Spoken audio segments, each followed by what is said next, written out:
Remplir sa piscine, arroser sa pelouse ou encore laver son véhicule est interdit depuis la fin du mois de juin dans le département.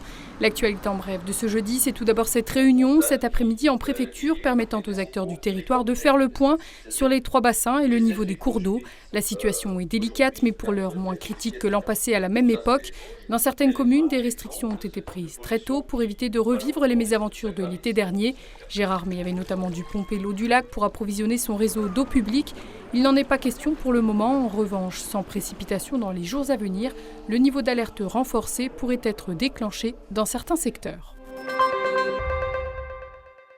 Une trentaine de concerts et spectacles en 8 jours. Le Tamboul Festival est de retour pour une 15e édition qui était présentée mardi à Bruyères. Concerts de métal ou de gypsy punk, pièces de théâtre et animations en tout genre rythmeront les 8 soirées.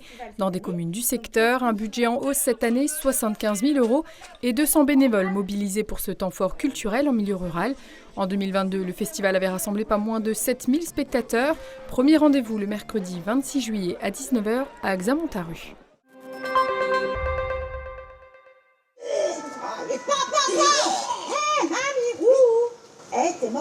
C'est dans un cadre verdoyant, juste derrière la cathédrale de Saint-Dié, que la compagnie Les Animaux a donné vie aux marionnettes de son spectacle Nos êtres chers.